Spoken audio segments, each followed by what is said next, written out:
Big advice I give to entrepreneurs. Many want to stay on and a lot don't.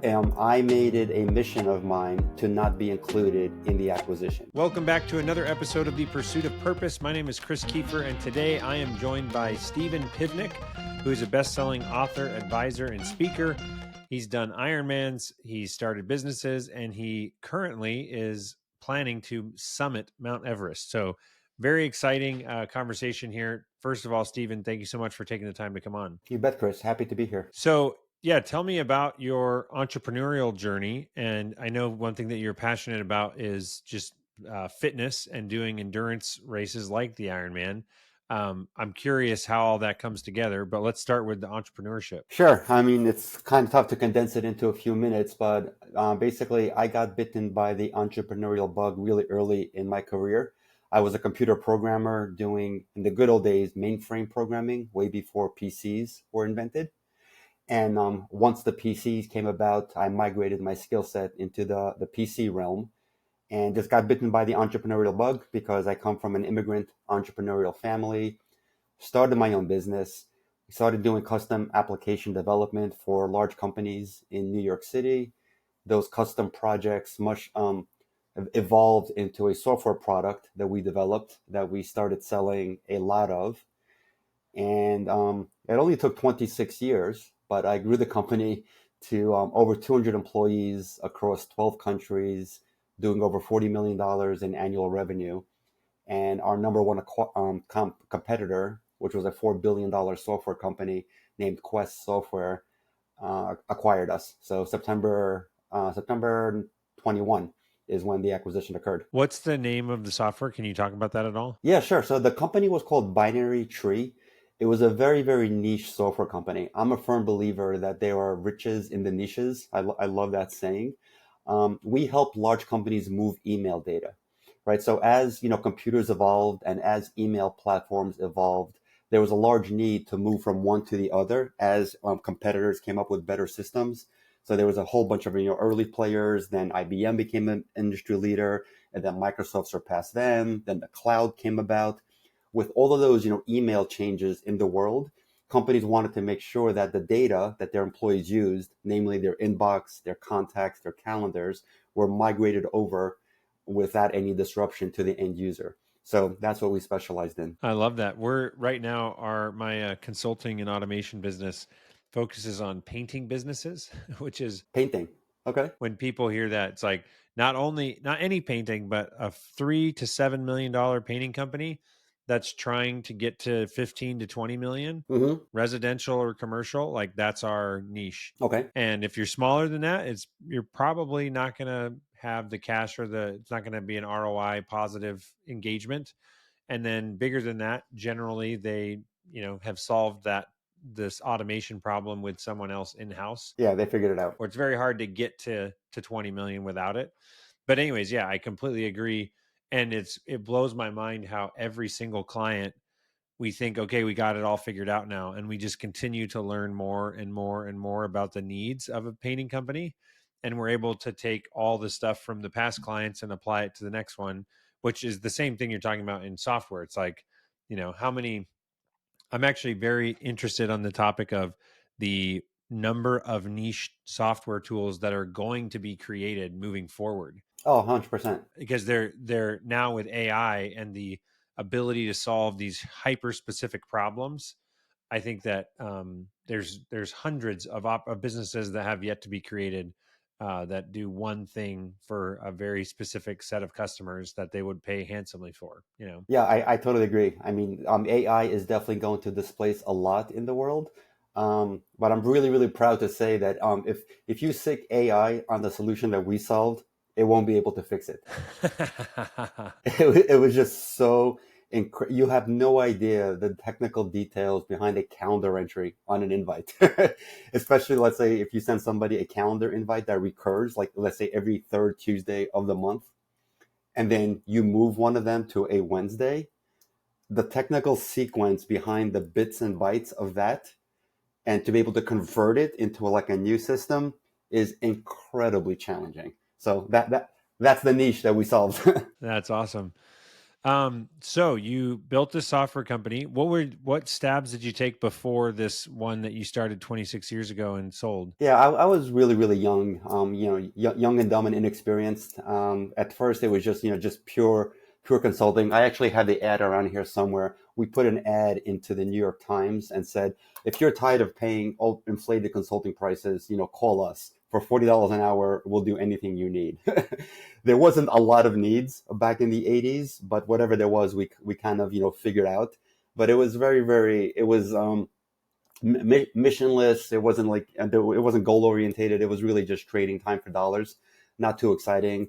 Shocking. It didn't go anywhere. The next company wasn't a little bit. It was a little bit different in that we took my partner at the time developed a custom program for a fashion house here on Seventh Avenue in Manhattan to help them with inventory management and billing. So my bright idea was, hey, if one company needs this, everybody up and down Fashion Avenue would need this software. So there was no email, there was no faxes. I basically copy and pasted a letter to like 45 different businesses up and down Fashion Avenue, and nobody responded. Amazing. There was no follow up. There should have been phone calls. There should have been door to door knocking. I'm a firm believer that had I, known about, the multi-touch approach that is necessary in marketing, we could have made a go of it, but that didn't happen. But attempt number 3 hit. That's awesome. So yeah, so you 3 years ago, roughly, you sold the company, and then was there a time where you had to stay on for a certain number of years, or? Yeah, that's a great question. So this is a big advice I give to entrepreneurs. Many want to stay on, and a lot don't. I made it a mission of mine to not be included in the acquisition. So, in order to increase the odds of that happening, 2 years prior to the exit, I brought on a CEO to run my company. I stayed on as a executive. I promoted myself to executive chairman, allowing myself. I still worked with the CEO, on the business, but he took care of the business day to day.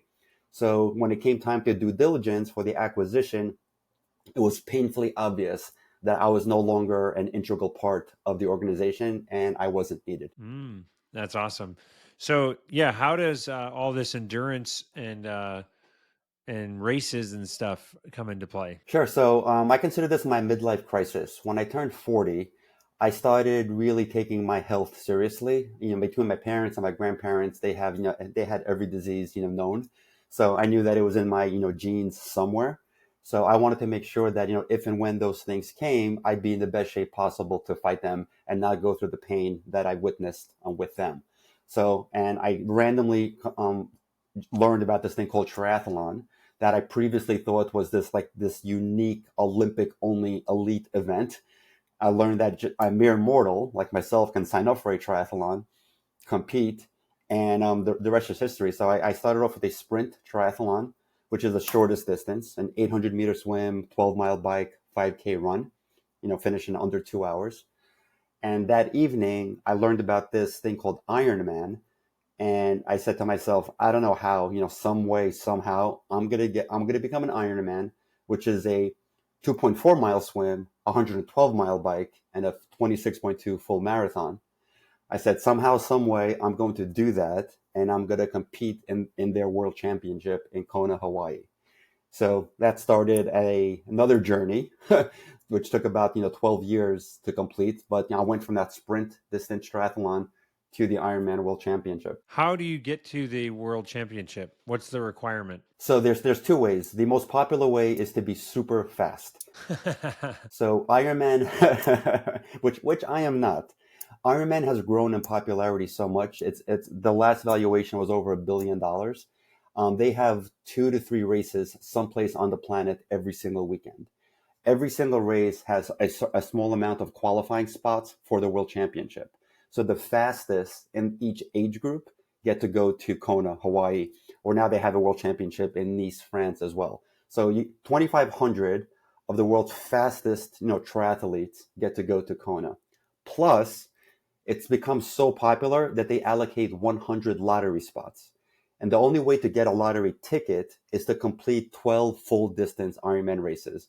No time, not in any time specific. As long as you beat the 17-hour cutoff, you get credit for a race completion. So I knew I wasn't fast. My motto was not fast, not last. I did 12 over many years, and then after my 12th, I entered the lottery, got my ticket, and raced in Kona in October of 21. That's awesome.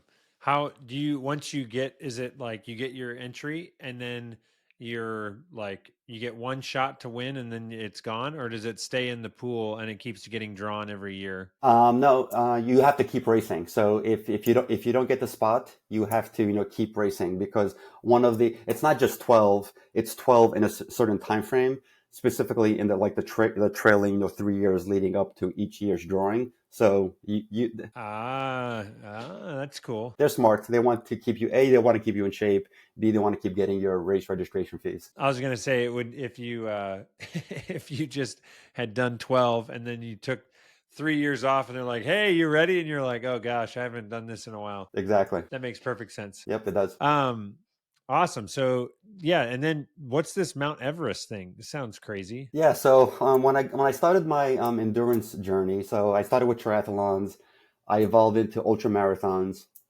and then I got into mountaineering. I started with Mount Rainier in Washington State. Then I took a training class to get some more skills. I went to Denali in Alaska. I did Kilimanjaro. I summited Mount Aconcagua, which is in South America, Everest's second highest cousin at 23,000 feet. So I was about to do Elbrus, which is the tallest peak in Europe. Unfortunately, the war broke out in Russia, so Elbrus was closed for tourism. Wasn't able to do Elbrus, but so I was slowly but surely, on my way to the seven summits, and then I had this incredible opportunity to sign up for a trip to Everest next year. So I took it. So I'm kind of shortcutting the other shorter ones and going straight to the big boy in May of next year. What is when you say an incredible opportunity, describe this opportunity. Sure. So there's a lot of different guiding companies that will take you to Everest. My biggest requirement for a guiding company is one that cares about bringing me back alive first and foremost, and not and that's the summit is secondary. I mean, you hear about so many horror stories on Everest with people dying. I mean, obviously you can't control natural disasters; that's nobody's fault. But in a lot of other cases, unfortunately, those deaths could be prevented. So I'm going with a guiding company that their number one priority is and this is how I climbed other mountains as well. And I've been turned back on other mountains where the guide would say, "We're not going any further," either because you're not in good enough shape. You thought you were, but you can't try to summit, or the weather's really bad, and we're not going to risk anybody's life to try it. Um, so that's my number one requirement: a really, really reputable guiding company. And When I'm just curious in that situation where they say you're not in good enough shape, you're not just with a guide and there's 10 other people or something. So everybody turns around because one person wasn't fit enough. no, so the one specific expedition I'm talking about, where I've been on expeditions where somebody else was the weakest link, and in that case, they basically leave the climber at the last camp, at the basically a high camp. And they say sometimes they'll leave a guide there as well if it's really dangerous. They won't leave you alone, but they'll say, stay here. We're going to try to summit. We'll be back in 12 hours, 20 hours. You're safe in the tent. You have plenty of food. Take care of yourself. And so that's happened to me when somebody else was the weakest link. And unfortunately, I went to Alaska once. This was actually a couple of years ago, and I thought I was ready, but I wasn't. And when we got to high camp, my guide said to me, "We're really, really sorry, but you can't come up with us tomorrow or attempt a summit tomorrow because you've been hurting on, every single day up until 19,000 feet." And I completely respected that decision because she was right. I was not in good enough shape to attempt a really, really, really arduous summit day. What is the describe like I have climbed like I've gone on long hikes. I don't even know if I would consider like I've climbed to the top of mountains. Okay. They're probably hills, right? I don't know what would be defined as a mountain, but I feel like I'm in good shape. How do you like what type of activity do you do to get ready to summit one of the seven tallest mountains? So first and foremost, you have to do a lot of cardio. I mean, you have to be super comfortable in going strong, cardio wise for like a good, let's say 10 hours. So you have to be in good enough shape to, let's say, run an ultra marathon, like a 50K. If you can run, fully run, very minimal walking, just jog for 10 hours straight and stay in a high aerobic state. Yeah, you have to be in good enough shape to stay in a high aerobic state for an extended amount of time. So that's building up your aerobic capability, and then there's just a ton of core and lower body strength training that you have to do. Just a ton of squats, a lot of lunges, a lot of stair work, and a lot of that while carrying a heavy pack. Wow, that's crazy. Yeah. And so you've done four. Did I, if I heard you correctly, you've summited four of the top seven, and now you're going to Everest. So I've summited Aconcagua and Kilimanjaro. Those are two. I've attempted Denali twice. The first time we were turned back for weather. The second time I wasn't allowed to attempt a summit. And unfortunately, the weather, so the rest of my team went and they got turned back at 20,000 feet because the weather got really bad. Again, further evidence that, the guide made the right call. She's like, I'm not risking frostbite. I'm not risking anybody's death. We're going back. So nobody summited that year for my team. So yeah, so I'm skipping some of the other shorter ones, like the one in Asia, the one in Australia. I'm sorry, the one in Europe, Australia, and um, Antarctica. I was also scheduled to go to Antarctica, but I'm postponing that um, until after Everest. So how does, like, these sound like very impressive physical feats? How does all this relate back to business, or how has it helped you um, as a business owner and entrepreneur? Like, you just sold a business. I don't know how old you are, but 55. I'm curious if are you going to start another business in the near future? Are you done, or like, are you now on to more challenging, like, obviously you're writing and speaking and there's this other career that's blossoming. But yeah, I'm curious, how do you take this stuff, this endurance learnings, and bring it back to the business world? And now, a quick word from our sponsor, which is Boolean Review. Boolean is a review software that my wife and I own, and we sell this software to home service businesses. So I know there are many different people that listen to this podcast, but if you know someone, an electrician, an HVAC business, a painting company, maybe a coffee stand, someone that is providing service to customers and get found online by customers, we would love to talk to them. This is a review software that is the highest converting review software in the home service space in particular. And if you're wondering what that means, if you have 100 clients in your business, the typical business gets between 1 to 2% of those customers. So for every 100, they would get one person or two people to leave them a review on Google. Other review softwares get between 3 and 5%, and the Boolean review software gets 20% of your customers to leave you Google reviews. And these are fantastic Google reviews with lots of words, keywords that are going to help with SEO, pictures, stories, the names of your employees. So if you want to learn more, check out booleanreview.com. And now back to the episode. Sure. So there's a lot of similarities. I mean, I think entrepreneurship is an endurance sport between the planning, preparation, execution, dealing with setbacks, having to pivot, having stamina. There's a lot of similarities. So if you're good on one side of the equation, on the endurance side, I think you can translate a lot of those characteristics into the entrepreneurial side. The one light bulb that went off in my head was when I started training, and the sports watches record a lot of data, right? And there's all these apps that report on all this data, on your pace, on your heart rate, on your calories burned, on your feet ascended and descended, et cetera, et cetera. I started looking at all these incredible reports, and I realized that I had more data on my own personal performance than I had on my company's performance. So I went KPI crazy at work. I came in and I met with every single department head, and we jointly came up with a set of reports that they were going to produce on a monthly basis and bring them into a newly instituted monthly operating review meeting.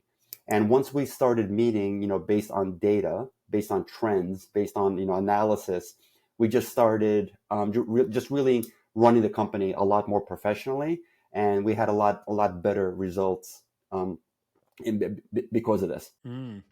And so basically the idea is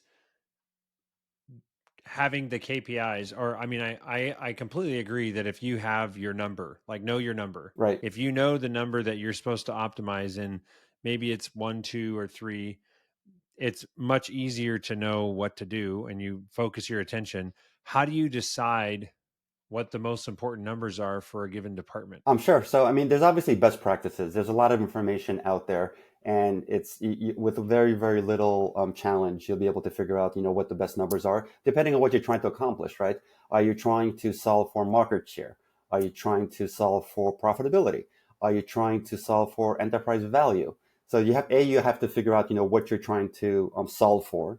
And then, once you get that, you can figure out, what the best, KPIs are in order to get there. Um, so I mean, I guess I would say what else outside of metrics and tracking uh, is like, obviously I completely see like, oh, you're trying to optimize your heart rate and staying in a certain cardio zone and applying that.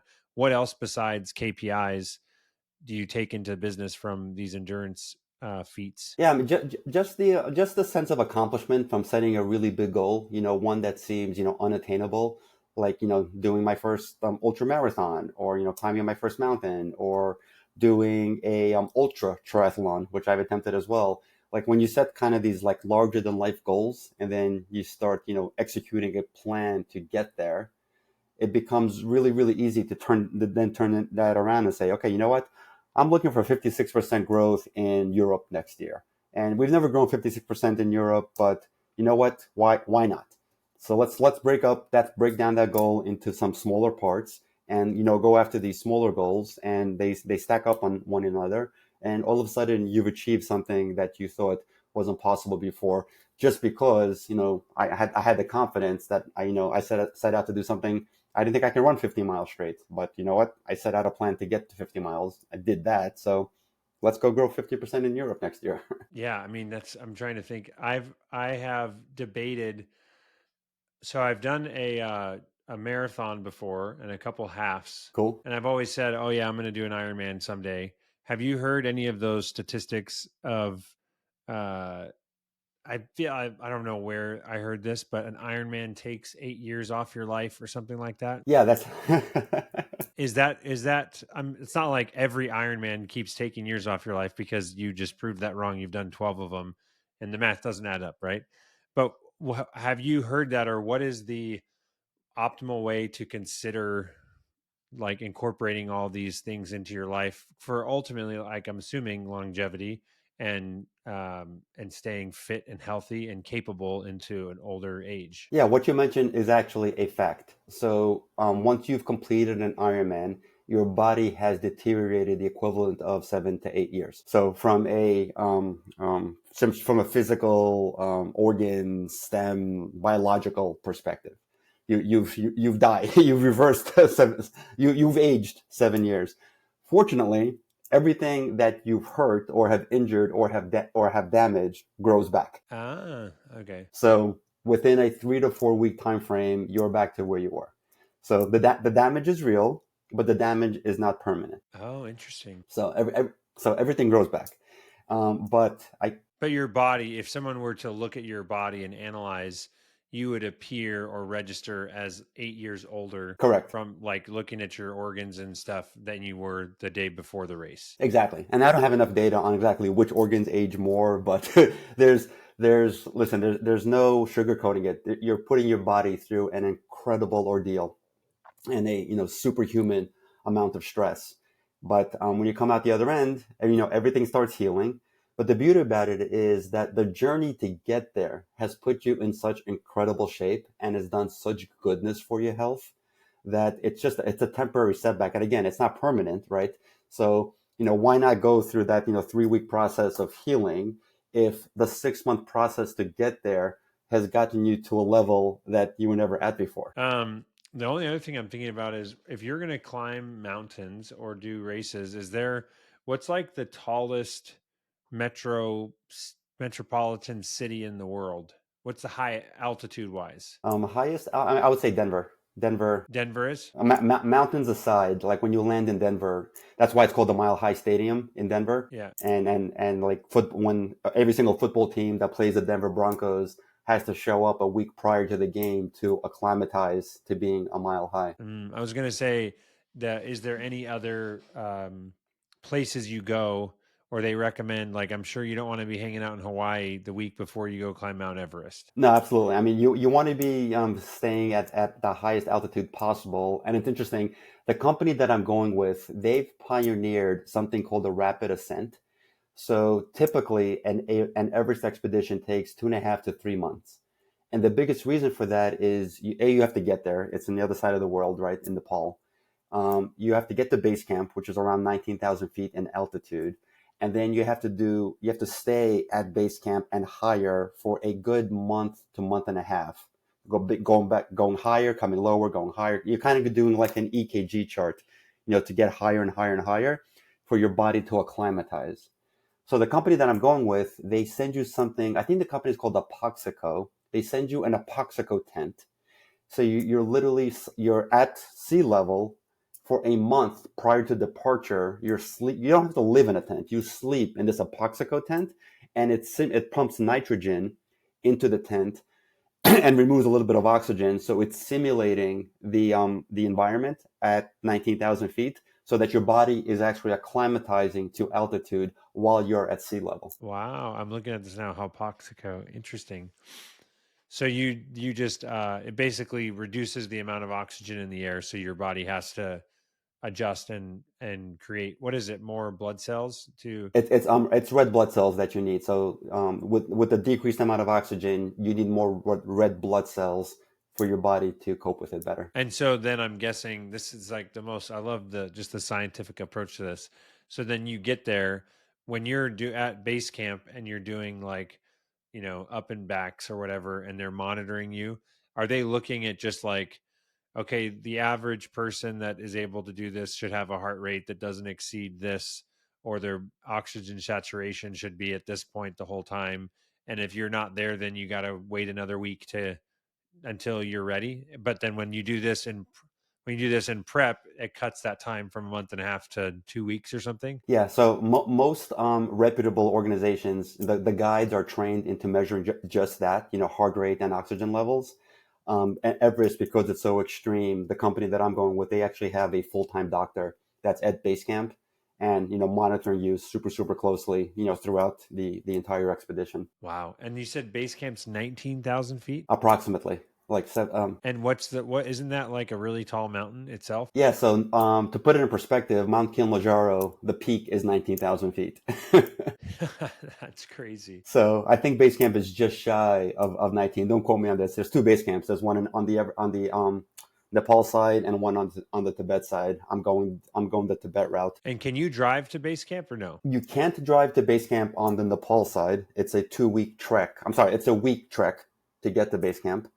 On the Nepal, that's on Nepal. I'm going on the Tibet side through China. There you can drive to base camp. And then when you leave base camp for the real deal, you're going to the top. How many days are you climbing to get there? So it's a couple of weeks, and there's 4 stops on the way to the top. And then on the way down, is it like 3 days or? It's a lot quicker on the way down. So it's 2 to 3 days on the way down. Wow. And that's again, you just have to get to a level, stop, recoup and everything, and then let your body recover a little bit or acclimatize. Yeah, on the way on the way up is obviously harder. You're going up. The altitude, the oxygen is decreasing, so it's getting harder. People really don't have a complete appreciation for how slow one moves. You take a step, and you take 3 to 5 breaths, and then you take another step. Then you take 3 to 5 full breaths, and you take another step. That you're literally moving in slow motion as you're going up, and it gets slower as you're going up the mountain. Wow. And when you start coming down, it's a lot easier. It's like step, step, step, step, step, step, step. And then when do you bring out oxygen? Is that on just the last day or two, or like? Yeah, it's basically it's something. I mean, I hate this name. It's horrible. It's called the death zone. So once you hit 26,000 feet, your body basically starts eating itself to survive. And I still don't understand how some people do this without oxygen. The vast majority, myself included, will be using oxygen.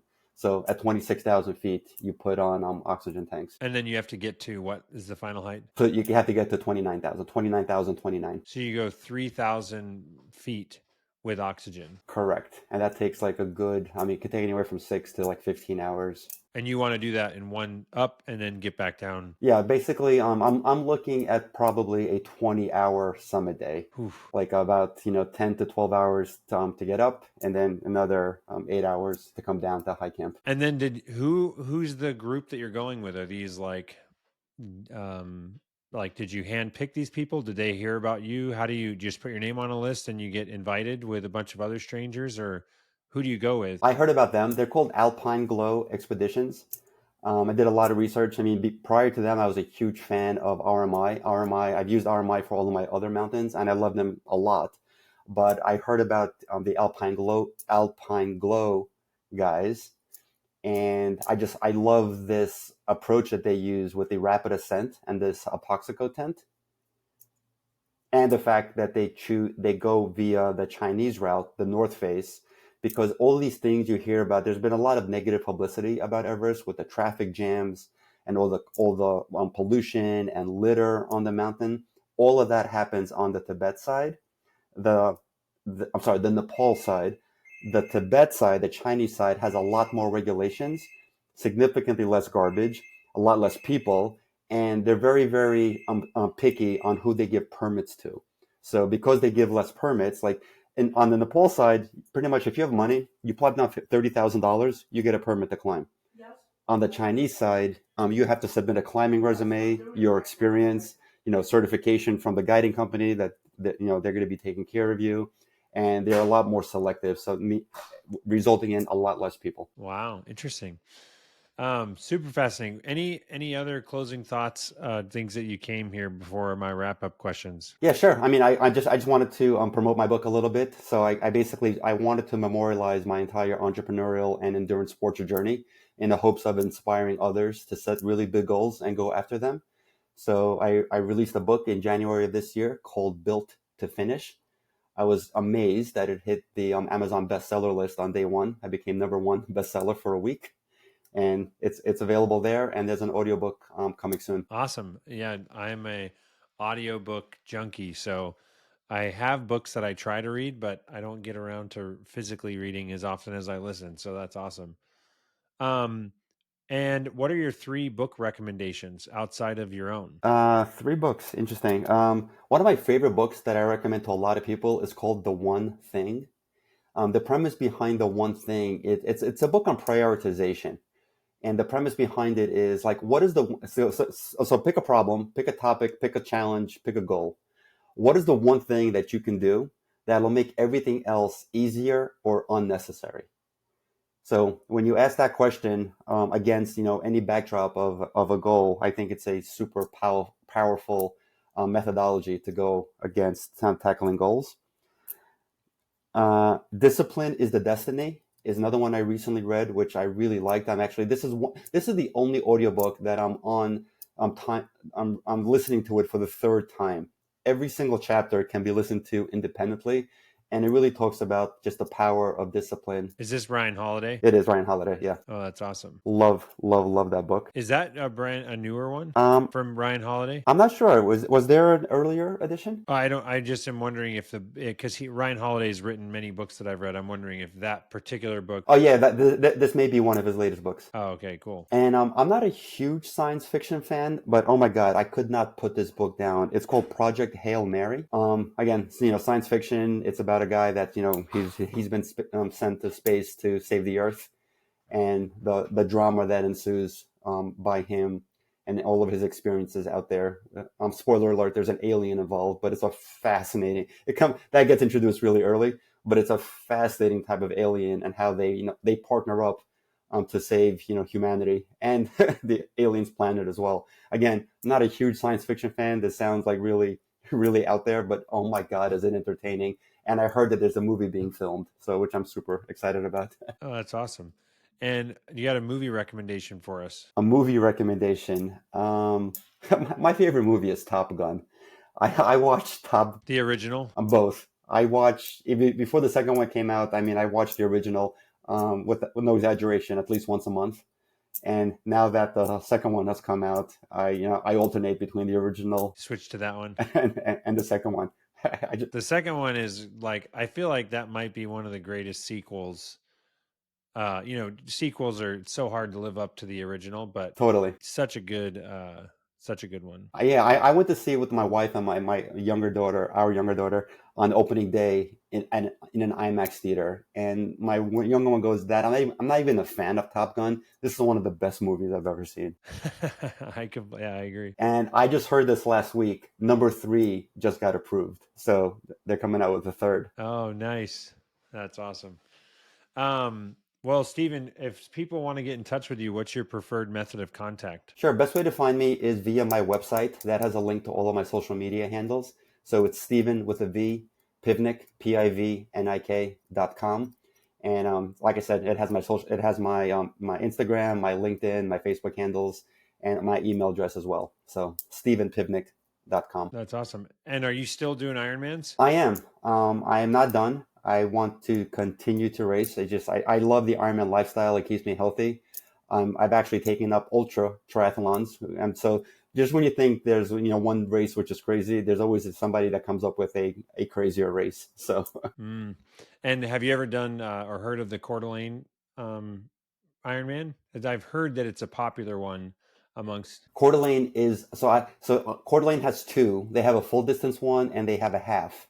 I've done the half there, and I can't wait to go back there to do the full. I don't know why I just never got around to getting to Idaho.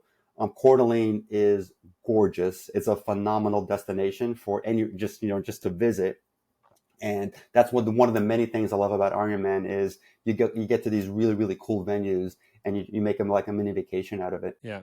Well, that's where I'm at, is in Coeur d'Alene. So whenever you make it over to the Ironman here, let me know. Oh, good to know. I definitely will. All right. Thanks, Steven. Have a good one, and we'll talk to you soon. Thank you, Chris. I appreciate it. Thank you so much for listening. My name is Chris Kiefer, and my mission is to champion the relentless pursuit of purpose. And what that means to me is to be an example, a champion, someone that is in the trenches, working and showing and winning and trying and failing in how to pursue a deeper and more meaningful life with the people that I love, with my kids, with my friends, with our family, and also just be a champion and example of entrepreneurship and following my passion and doing what I believe I'm called to on this earth. And so if that inspires you in some way, please share this episode. If you want, like, subscribe, share, whatever, do all the stuff. It means the world to me to get this message and get these guests that I have out there. And if you're interested in any of the book recommendations or looking up other episodes of the movie list, you can visit my website, chriskiefer.com, for all the details on the show, and also check out the Boolean review software, as well as the Boolean automation consulting company that I own for home service businesses. So thank you so much, and we'll see you on the next episode.